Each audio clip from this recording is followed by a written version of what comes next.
Le fil info.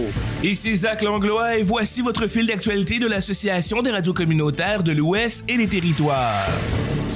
Un syndicat sonne l'alarme au sujet de la violence dans les écoles de la Saskatchewan. Le syndicat canadien de la fonction publique sonne l'alarme au sujet de la violence dans les écoles de Saskatoon, estimant que ses membres ont subi les conséquences de l'incident survenu récemment à l'école secondaire Evan Hardy à Saskatoon. Il y a plus d'une semaine, une adolescente a mis le feu à une camarade de classe. Ce syndicat représente des membres du personnel d'aide à l'éducation dans la division scolaire publique de Saskatoon. Deanie Nicholson, présidente du syndicat canadien de la fonction publique 8443, affirme dans un communiqué être de tout cœur avec les personnes qui ont été touchées par la tragédie survenue à l'école secondaire Evan Hardy. Le syndicat mentionne qu'il tiendra un rassemblement le 25 septembre à l'hôtel de ville de Saskatoon pour dénoncer la violence dans les écoles. Cet incident devrait provoquer une prise de conscience au sein du gouvernement provincial. Toutes ces années de sous-financement et de réduction des effectifs ont des conséquences, soutient pour sa part la présidente du comité directeur des travailleurs et travailleuses du syndicat canadien de la fonction publique, Carla Sastonik.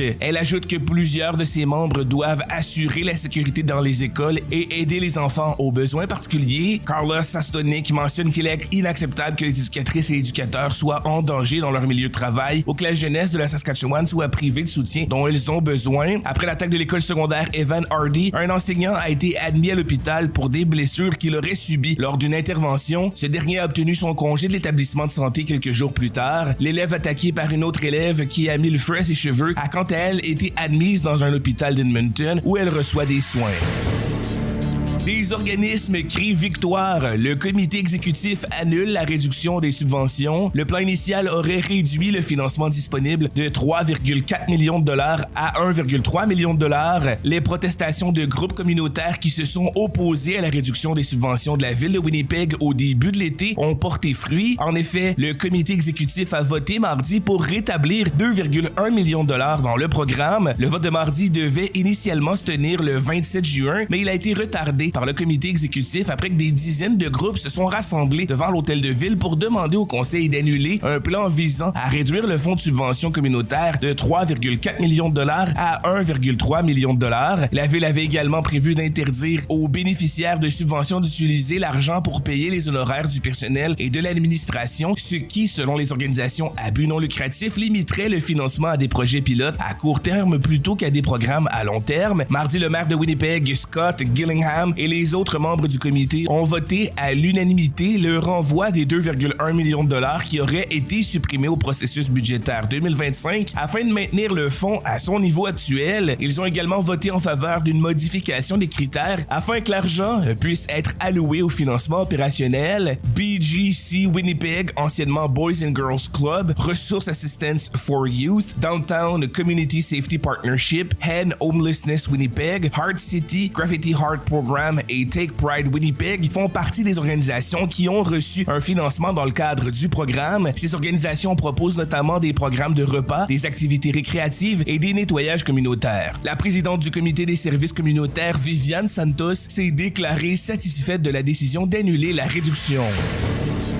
La première ministre de l'Alberta, Danielle Smith, a annoncé un investissement massif de 8,6 milliards de dollars pour la construction et la modernisation des écoles afin de répondre à la croissance des inscriptions scolaires qui s'élève à environ 33 000 nouveaux élèves par an, l'équivalent de 35 nouvelles écoles annuellement. Ce plan permettra de créer 150 000 nouvelles places dans les écoles d'ici 7 ans, dont 50 000 au cours des 3 premières années. Le programme d'accélération pour la construction d'écoles approuvé par le cabinet et le Conseil du Trésor augmente considérablement les fonds alloués dans le budget précédent qui prévoyait 2,1 milliards de dollars. Ce programme inclut également l'achat de nouvelles salles de classe modulaires sur 4 ans pour répondre aux besoins urgents. Une partie du financement sera dirigée vers le programme d'accélération des écoles à Chartres visant à ajouter 12 500 places supplémentaires d'ici 4 ans. Smith propose aussi un projet pilote pour aider les écoles privées à but non lucratif à créer de nouvelles places à un coût réduit pour les contribuables. Dans son allocution, Danielle Smith a critiqué la politique d'immigration du gouvernement fédéral de Justin Trudeau, affirmant que les seuils actuels sont trop élevés, perturbant l'équilibre entre la construction de logements et les besoins économiques. Elle a mis en garde que si ces seuils ne sont pas revenus à la baisse, elle soutiendra un gouvernement qui le fera. Le chef de l'opposition néo-démocrate, Naheed Nenshi, a reconnu l'ampleur et l'importance de cet investissement, le qualifiant de générationnel. Cependant, il a critiqué le moment choisi pour l'annonce, estimant que le gouvernement aurait dû agir plus tôt pour résoudre les problèmes du système éducatif. Nenshi a également exprimé des préoccupations quant à l'impact potentiel de ce plan sur l'inflation et les coûts de construction qui, selon lui, pourraient augmenter en raison de la mise en œuvre simultanée de plusieurs projets. Un rapport critique Ottawa sur le coût de Trans Mountain pour les contribuables. Selon l'Institut canadien du développement durable International, le gouvernement canadien subventionne directement le pipeline Trans Mountain en prélevant des droits de péage trop faibles sur les barils qui en sortent. Selon l'Institut, le coût pour les contribuables canadiens pourrait ainsi s'élever à 18,8 milliards des chiffres que rejette Ottawa. Moins de 6 mois après le début de ces opérations, les coûts associés au projet Trans Mountain font encore couler beaucoup d'encre. Lorsque le gouvernement canadien a acheté le pipeline en 2018, il n'a pas mis à jour les estimations des droits de péage, explique Thomas Gunton, professeur de l'Université Simon Fraser et auteur du rapport de l'Institut canadien du développement durable international qui a été publié mardi. On peut y lire que les droits de péage ont été fixés à 11,37$ par baril. Selon Thomas Gunton, ce montant est insuffisant pour que le gouvernement canadien récupère l'argent qu'il a investi dans l'extension du projet, dont le montant est estimé à 34,2 milliards. Ainsi, le rapport estime que la différence entre le montant récupéré par les droits de péage actuels et l'argent déboursé par Ottawa est compromise entre 8,7 milliards et 18,8 milliards. Avec le droit de péage actuel, Thomas Gunton estime que le gouvernement subventionne indirectement l'industrie pétrolière. Pour que les 37,5 milliards soient remboursés, le rapport préconise que le droit de péage soit fixé à 24,5$ par baril. En 2022, le gouvernement fédéral s'est engagé à ce qu'aucun fonds public supplémentaire ne soit dépensé pour le projet. Le ministère des Finances rapporte que depuis février 2022, l'achèvement du projet Trans Mountain a été fait grâce à du financement obtenu auprès d'un tiers, citant le marché de la dette publique ou des institutions financières. Le pipeline Trans Mountain s'étend d'Edmonton en Alberta à Burnaby sur la côte pacifique de la Colombie-Britannique. L'auteur du rapport admet que ses estimations sont basées sur des chiffres temporaires publiés en juillet, mais soutient qu'il s'est appuyé sur les offres soumises par Trans Mountain à la Régie d'énergie du Canada.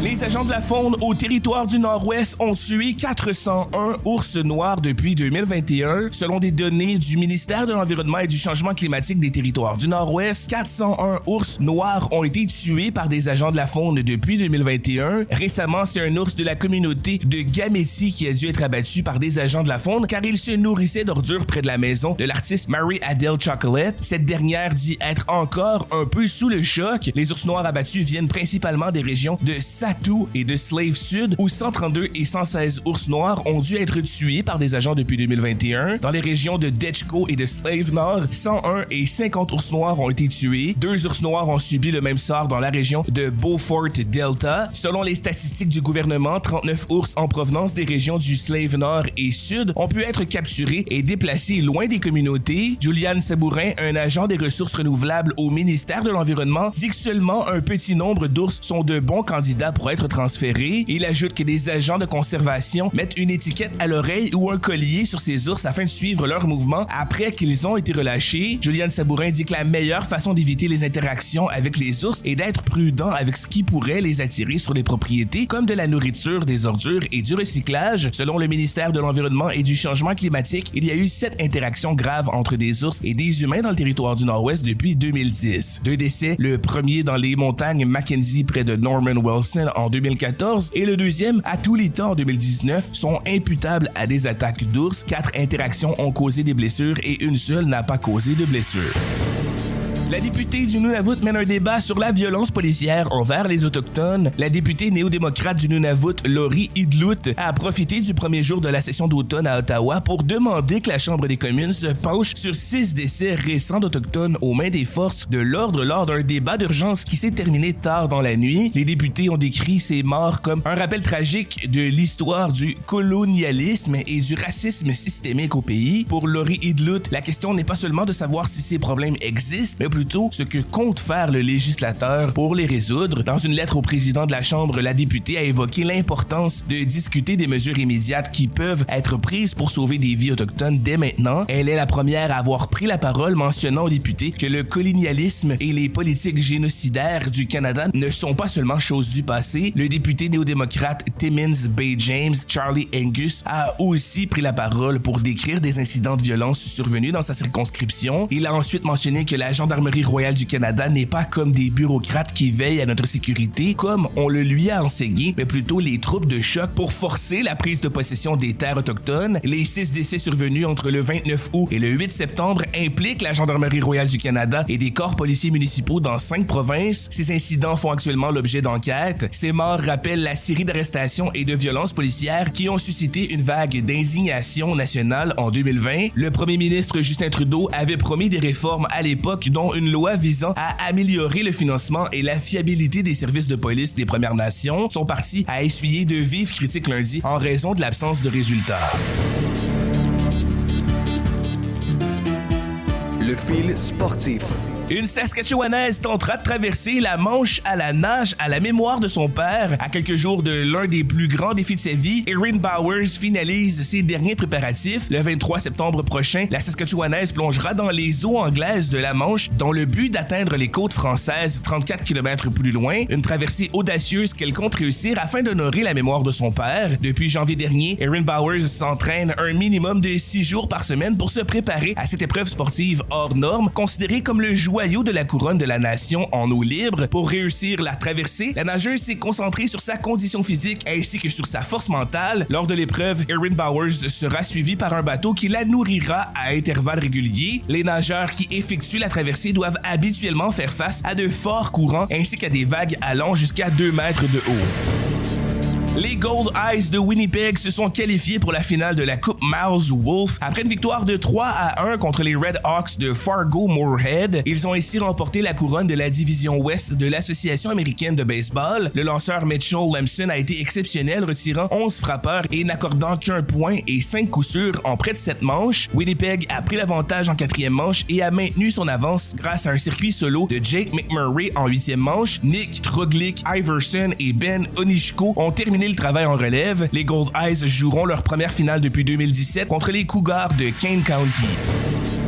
Au Manitoba, les pratiquants de Jiu-Jitsu brésiliens protestent contre les nouvelles règles proposées par le gouvernement pour réguler les combats amateurs. Adoptée au printemps 2023, la loi modifiant la loi sur les sports de combat autorise désormais les combats amateurs dans des disciplines comme la MMA et le Jiu-Jitsu. Actuellement, les compétitions sont souvent illégales ou organisées avec des permis spéciaux. La nouvelle loi prévoit que la Commission des sports de combat du Manitoba supervisera et sanctionnera ces combats amateurs. Cependant, les compétiteurs s'opposent aux règles proposées cet été, craignant qu'elles ne freinent le développement de leur sport en pleine croissance dans la province. Le gouvernement propose d'imposer des frais d'inscription annuels de 30 $ pour les compétiteurs et de 100 $ pour les organisateurs, tout en limitant les compétitions à un ensemble restreint de règles. Ces restrictions inquiètent les adeptes qui craignent que cela n'étouffe l'évolution de leur discipline.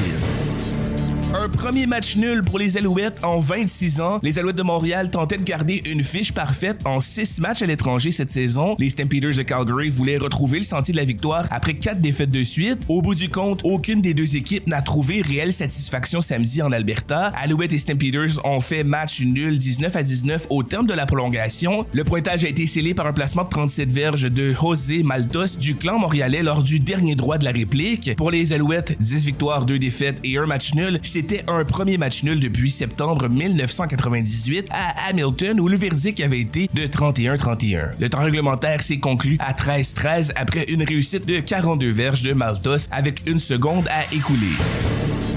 Le conducteur qui a heurté Johnny Gaudreau afficherait un passé d'agressivité au volant. L'homme accusé d'avoir heurté mortellement le joueur de hockey Johnny Gaudreau et son frère Matthew lorsqu'ils circulaient à vélo en bordure d'une route de leur état natal, le New Jersey, avait un taux d'alcool de 0,087 dans le sang, a révélé un procureur vendredi. Gaudreau, 31 ans, et son frère Matthew, 29 ans, ont été tués près de leur domicile familial le 29 août dernier, la veille du mariage de leur sœur. Le conducteur Sean M. Higgins fait face à 2 chefs d'accusation pour conduite ayant causé la mort. L'homme de 43 ans est aussi accusé d'avoir conduit dangereusement, d'avoir en sa possession une consommation ouverte et d'avoir consommé de l'alcool dans un véhicule à moteur. Stephen Peete, ancien joueur des Capitals de Washington de la Ligue nationale de hockey, est décédé à 44 ans après avoir été heurté par une voiture fin août à Langley, en Colombie-Britannique, sa ville natale. L'Association des anciens de la Ligue nationale de hockey a annoncé sa mort jeudi, exprimant sa tristesse. Peete a subi des blessures graves après avoir été frappé par un véhicule le 30 août, selon la police locale. Ce fil d'actualité est produit par l'Arco en collaboration avec Boreal FM en Alberta. Ce projet est financé par Patrimoine canadien.